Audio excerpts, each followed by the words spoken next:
ಎಲ್ರಿಗೂ ನಮಸ್ಕಾರ. ತ್ರಿಮನು TV Kannada YouTube ಚಾನಲ್ಗೆ ನಿಮ್ಮೆಲ್ಲರಿಗೂ ಕೂಡ ಸ್ವಾಗತ. ಸ್ನೇಹಿತರೆ, ಇವತ್ತು ಯಾವ ವಿಚಾರದ ಬಗ್ಗೆ ಮಾತಾಡ್ತಿದೀನಿ ಅಂತ ಆಲ್ರೆಡಿ ನಿಮ್ಗೆ ತಮ್ಮನೇಲಿ ನೋಡಿ ಗೊತ್ತಾಗಿರುತ್ತೆ. ಅಂಡ್ ತುಂಬಾ ಜನಕ್ಕೆ ಗೊಂದಲ ಕೂಡ ಇರುತ್ತೆ. ಅಂಡ್ ಬಹಳ ಕ್ಯೂರಿಯಾಸಿಟಿಯಿಂದ ವೇಟ್ ಮಾಡ್ತಾ ಇರ್ತೀರಾ ಯಾವಾಗ ನೋಟಿಫಿಕೇಶನ್ಸ್ ಆಗತ್ತೆ ಅಂತ. ಸೊ ತುಂಬಾ ಜನ ಫ್ರಸ್ಟ್ರೇಟೆಡ್ ಕೂಡ ಆಗಿರ್ತೀರಾ. ಬಿಕಾಸ್ ಎಲ್ಲಾರು ಬಂದು 15 ದಿನದಲ್ಲಿ ಆಗುತ್ತೆ, 10 ದಿನದಲ್ಲಿ ಆಗುತ್ತೆ ಅಂತ ಬರೀ ಈ ತರ ಹೈಪ್ ಎಬ್ಬರ್ಸೋದೇ ಆಯ್ತು.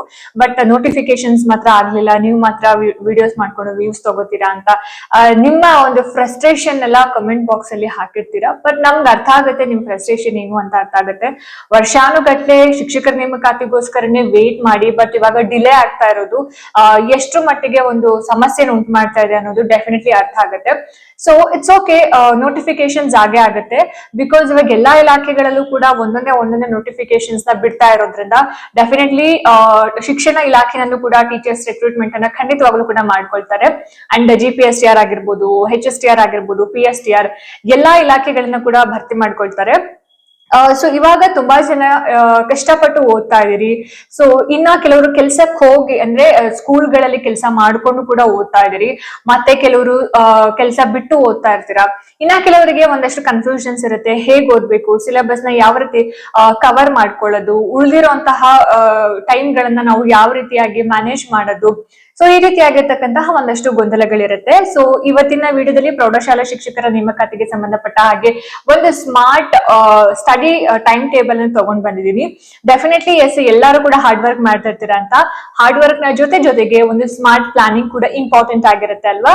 ಸೊ ಅದಕ್ಕೋಸ್ಕರ ಇವತ್ತಿನ ವಿಡಿಯೋದಲ್ಲಿ ಒಂದು ಪರ್ಫೆಕ್ಟ್ ಆಗಿರ್ತಕ್ಕಂತಹ ಟೈಮ್ ಟೇಬಲ್ ಅನ್ನ ನಿಮ್ಗೋಸ್ಕರ ತಗೊಂಡ್ ಬಂದಿದ್ದೀನಿ. ಈ ವಿಡಿಯೋನ ಕಂಪ್ಲೀಟ್ ಆಗಿ ನೋಡಿ. ಹೋಪ್ ಈ ವಿಡಿಯೋ ನಿಮ್ಗೆ ಡೆಫಿನೆಟ್ಲಿ ಹೆಲ್ಪ್ ಆಗುತ್ತೆ ಎಕ್ಸಾಮ್ ನ ದೃಷ್ಟಿಯಿಂದ ಅಂತ ಹೇಳ್ತಾ, ಯಾರೆಲ್ಲ ವಿಡಿಯೋನ ನೋಡ್ತಾ ಇದ್ರೆ ಎಲ್ಲೂ ಕೂಡ ಸ್ಕಿಪ್ ಮಾಡದೆ ಪೂರ್ತಿ ವಿಡಿಯೋನ ನೋಡಿ, ಜೊತೆಗೆ ಸಬ್ಸ್ಕ್ರೈಬ್ ಮಾಡ್ಕೊಂಡು ನೋಡೋದನ್ನ ದಯವಿಟ್ಟು ಮರಿಬೇಡಿ ಅಂತ ಹೇಳ್ತಾ, ಜಾಸ್ತಿ ತಡ ಮಾಡೋದ್ ಬೇಡ, ಬನ್ನಿ ಆದಷ್ಟು ಬೇಗ ಇವತ್ತಿನ ವಿಡಿಯೋನ ಶುರು ಮಾಡ್ತಾ ಹೋಗೋಣ. ಸೊ ನಾವಿಲ್ಲಿ ಟೈಮ್ ಟೇಬಲ್ ನೋಡೋಕ್ಕಿಂತ ಮುಂಚೆ HSTR ಪರೀಕ್ಷೆಯ ಒಂದು ರೂಪುರೇಷೆನ ಅರ್ಥ ಮಾಡ್ಕೋಬೇಕಾಗುತ್ತೆ.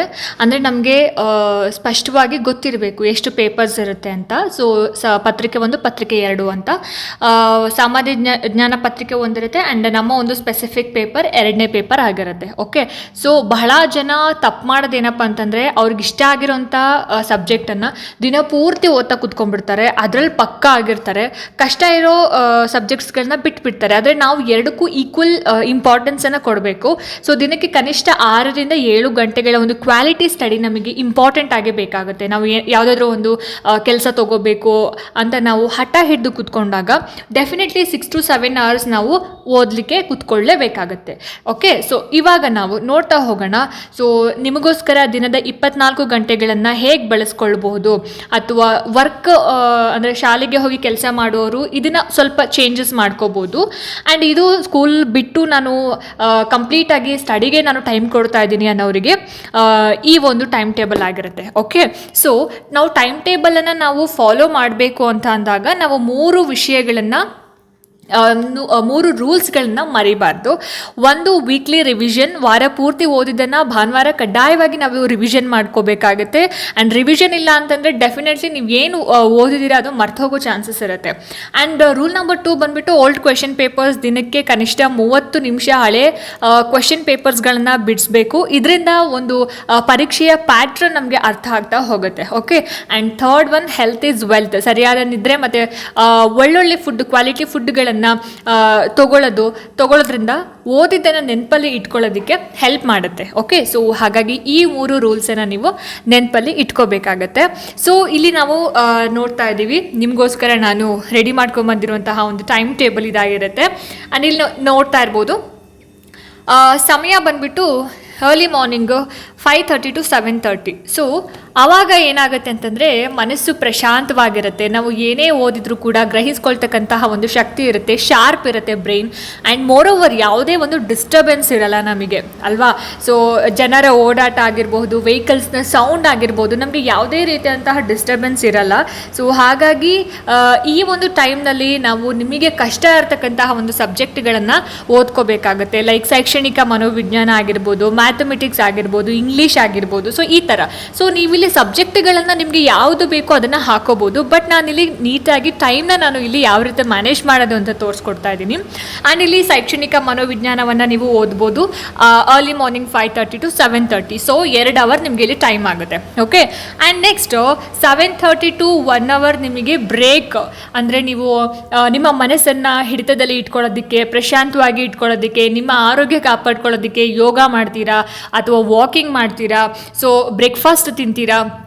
ಸೊ ಇದೆಲ್ಲ 9 o'clock ಒಳಗಡೆ ನೀವು ಮುಗಿಸ್ಕೋಬೇಕಾಗತ್ತೆ. 1.5 hours ಅಂದರೆ 1.5 ಗಂಟೆಗಳ ಕಾಲ.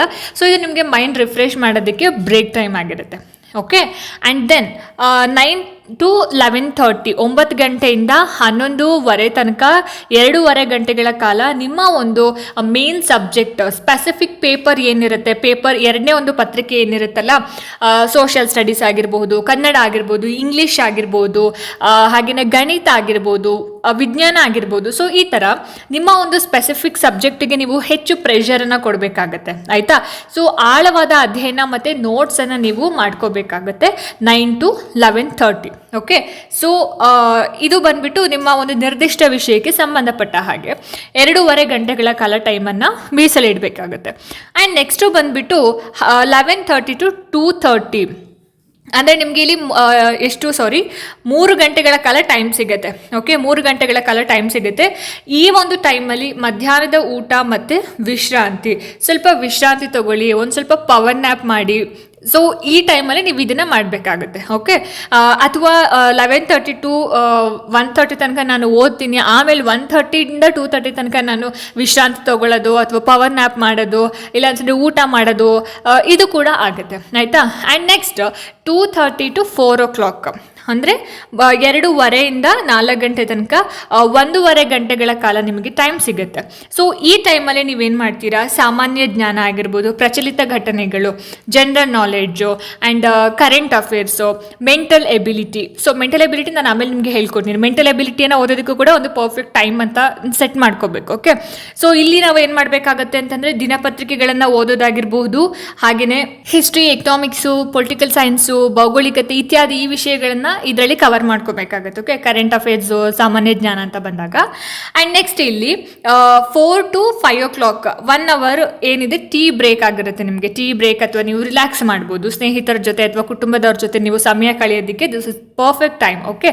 ಸೊ ಹಾಗಾಗಿ 4ರಿಂದ 4:15 ತನಕ ನೀವು ಬ್ರೇಕ್ನ ತಗೊಳ್ಳಿ. And next 5 to 6 o'clock 1 hour ನೀವು ಮೆಂಟಲ್ ಎಬಿಲಿಟಿ ಅಥವಾ mental ability and computer both. So ಇಲ್ಲ ನನಗೆ 1 hour ಸಾಕಾಗಲ್ಲ ಅಂತಂದರೆ ಅದಕ್ಕಿಂತ ಜಾಸ್ತಿನೂ ಕೂಡ ನೀವು ಟೈಮ್ನ ತೊಗೋಬೋದು. 7 o'clock ತನಕನೂ ಕೂಡ ತೊಗೋಬೋದು ಅಥವಾ 7:30 ತನಕನೂ ಕೂಡ ನೀವು ಟೈಮ್ನ ತೊಗೋಬೋದು. Okay.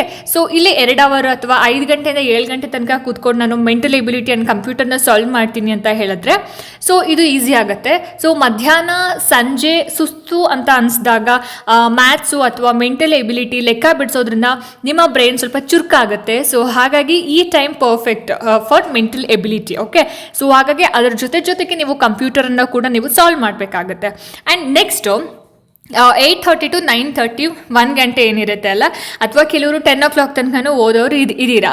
But 9:30 is enough. Okay. 1 hour ನಿಮ್ಮ ಒಂದು ದೈನಂದಿನ ರಿವಿಷನ್ ಆ್ಯಂಡ್ MCQ ಪ್ರಾಕ್ಟೀಸಸ್ ಏನು ನೀವು ಕಂಪ್ಲೀಟಾಗಿ ಆ ದಿನ ಪೂರ್ತಿ ಏನು ಓದಿದ್ದೀರಾ ಅದನ್ನು ನೀವು ರಿವಿಷನ್ ಮಾಡ್ಕೊಳ್ಳಿ. ಆ್ಯಂಡ್ ಅದಕ್ಕೆ ಸಂಬಂಧಪಟ್ಟ ಹಾಗೆ ಕೆಲವೊಂದು ಮಲ್ಟಿಪಲ್ ಚಾಯ್ಸ್ ಕ್ವೆಶನ್ಸ್ನ ಪ್ರಾಕ್ಟೀಸ್ ಮಾಡಿ.